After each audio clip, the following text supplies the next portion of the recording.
This video is to help you with getting the correct answers on A through H if you weren't able to figure out your mistakes. So looking at letter A, we do have this -3 in front, but we need to simplify the square root of 240. Remember, you can try to do that in your head. You can do prime factorization, or you can do this upside down division, which is what I prefer because it just keeps my work all neat and clean. So I divided by 2 as far as I could. Once I couldn't divide by 2 anymore, I tried 3, and then I got all the way down to 5, which is prime. I have a pair of 2s. Remember, that comes out in front. I have another pair of 2s. That comes out in front. What doesn't get circled stays underneath. And then anything out in front gets multiplied. Anything that's still inside the radical gets multiplied. And then, of course, don't forget that -3 in front. That's where your answer, -12 root 15, comes from. As for B, none of those are like radicals, so we need to simplify those first to see if we can get them to be like.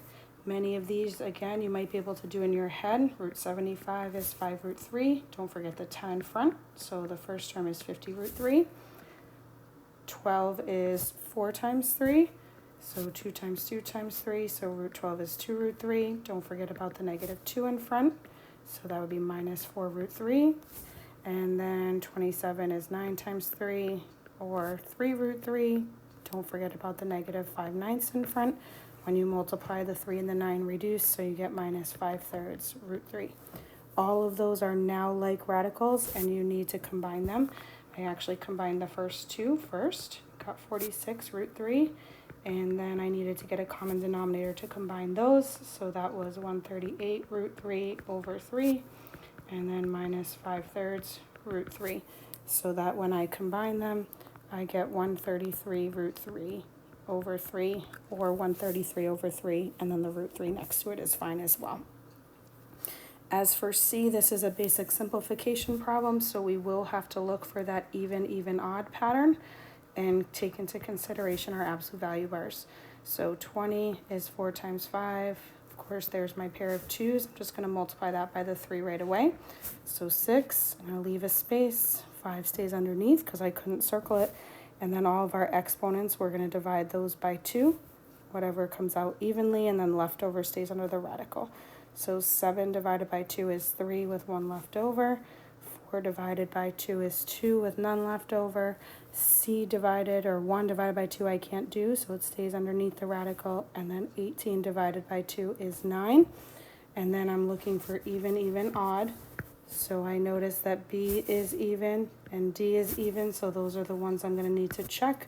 And so even, even, this is even index, so even to start, even index, and then I'm looking at B and D again to see if they come out odd. D comes out odd, so we will need to put that in absolute value bars.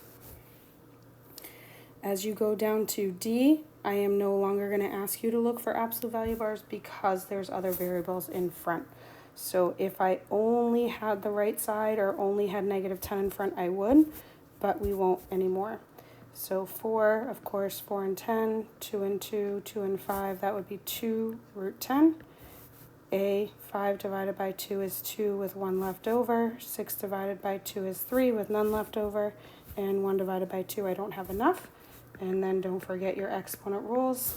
You're going to multiply those coefficients, and then you're going to keep your base and add your exponents. And that's how we got the answer to letter D. Letter E, in terms of efficiency, I am absolutely going to look for you to multiply first. Things on the outside get multiplied, so 10x to the 7th, y to the 3rd. Things on the inside get multiplied. Remember, because 11 times 22 is a pretty large number, I'm not actually going to multiply them up. And then I can break them up from there, so I do have a pair of 11s that will come out. A 2 will stay underneath. And then 8 divided by 2 is 4. 4 divided by 2 is 2, no variables left over, and we've got this stuff out in front. So 110, x to the 11th, y to the 5th, the square root of 2. Again, no absolute value on this one because you're doing other operations. So anytime you add in addition, subtraction, multiplication, division, I'm no longer going to ask you to look for absolute value. We'll just assume that they're positive. And then to finish up with multiplication, here we have a single term that's going into 2 terms, so we do need to distribute.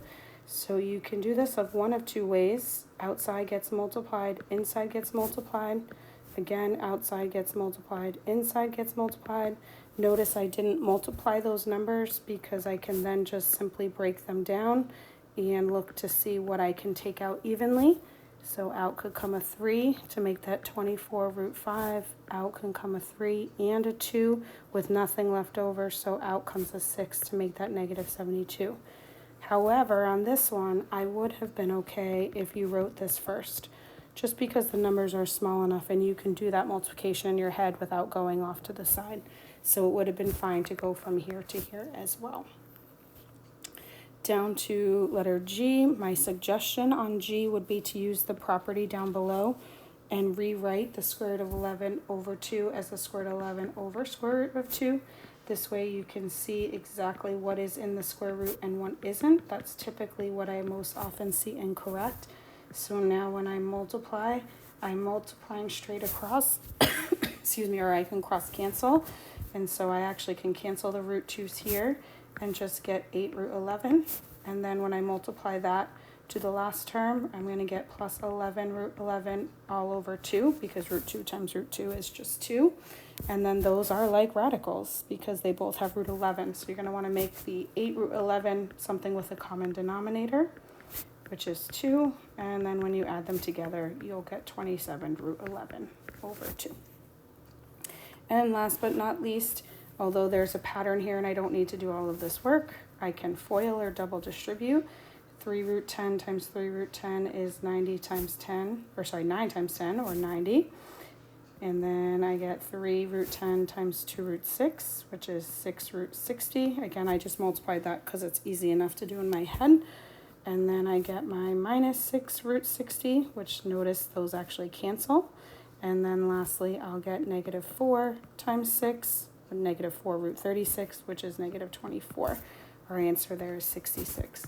The goal is that you will see, hopefully, that this is a difference of squares, and there's a nice easy pattern to get to our answer. All right, keep track of any problems you still can't get right, and then we can talk about them next class. Have a great rest of your day.